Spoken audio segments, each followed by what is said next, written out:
So I wanted to do a review of the Sig Sauer P250. Now, I got this gun post announcement that the Army is going to sign a new contract for the P320, and I've always kind of been interested in the Sig line. But when I saw that they were buying the the 320 to replace the M9s, it really kind of piqued my interest, and I started doing some research on this gun and found out more about it that I didn't really know. So when I started looking at it, one of the things that kind of interested me the most was the modularity system. So, for those of you, I know these guns been around for a while, but it may have piqued new interest for folks now that the 320s have been picked up by the military. So again, it piqued my interest. Now I went with the 250 because number one, I'm a cheap bastard. But number two is I don't like a strictly striker fired gun, and don't think you're going to find the manual safety gun for a while. If you want to understand my philosophy about safeties on guns, active safeties, passive safeties, hammer fired guns like this one is versus just a generic old striker fire, I've got another video that I'll try to link into this video for you to take a look at and understand. By the way, this gun is safe. That was a snap cap.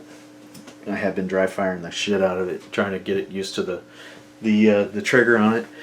So anyway, back to this. So if you're familiar with the gun, you're familiar with the modularity, you're familiar with the takedown. Let's go through it real quick. So this gun, this whole piece comes out. Same on the 320. Only difference is it doesn't have the 320 striker fired, so it doesn't have this hammer. There are some other subtle differences in here. Not a lot of the parts are interchangeable, but the frames, the grip modules as they call them, they are the same. So the 320 and the 250 share the grip modules. Now, I got this gun from Academy the other day. This is January of 2017. So I got this gun post announcement of the Army's notification. I got it for $3.99. Now, as soon as I got it, it came with the there's the case here. It came with this grip module. And this is the medium grip module. So you'll see that right there. So I held it. It does have a natural point of aim. However, I feel like my trigger finger was reaching just a little bit too far. I've got meaty little hands. I wear a size, medium but large, but not because I have long fingers. I have short fingers, but I have a kind of a chunkier hand. So had the medium grip on there. Didn't like the medium grip. I felt like I was reaching too far to reach to the trigger. So I got I got this one. This is the compact small, and that's what the CS means on the back here. I don't know if you can see that. There it goes. Compact small. Also says it right here, compact small. So anyway, I got that. Feels a lot better. My trigger reach is right where I need it to be. Get the pad of the first digit on there, and nice trigger reach. So like most SIGs, if you're familiar with SIGs at all, you know that they have a higher bore access. This gun is no different. Definitely has a higher bore access. However, the natural point of aim is pretty spot on for me. I don't have any problems with natural point of aim on this gun. So this is going to be an interesting gun to have. I'll probably just use it as a range gun until I get more comfortable with it. Maybe carry it in the future. So this is the compact. They do make a longer barrel version, the 5-inch barrel that the Army picked up as their service weapon, and then they are ordering some of the compacts. Now the cool thing is they come with the compact here. Comes with two 15 rounders. The full size comes with 17 round mags, and then the subcompact, which again you can take this inner working here, pop it into a subcompact frame, which I plan to do. I've got one on order. It's already been shipped. And you can use the existing magazines, your compact magazines in the subcompact. They just stick out a little bit, so they get that going on. Now I'd imagine the full size is 17 rounds, so maybe it's going to stick out just a little bit longer. Don't know if you can hear that. That's roofers getting a roof replaced. Anyway, so one of the things I noticed, this one has, I don't know if there's different versions of these grip panels, but this grip panel, the notch here for the slide release doesn't line up perfectly. I did buy this grip panel secondhand. It wasn't, they aren't easy to find. Checked all the websites I could find, ordered several from several different companies.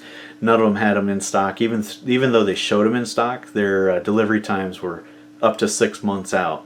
So I went around, canceling a bunch of orders, getting my money back, trying to free up the funds, the holes that they put on the credit cards, so I could, when I finally found one locally, actually from a local guy, I was able to pick it up for 40 bucks cash. He just want what he put into it. So anyway, this one works really well. Glad I did that.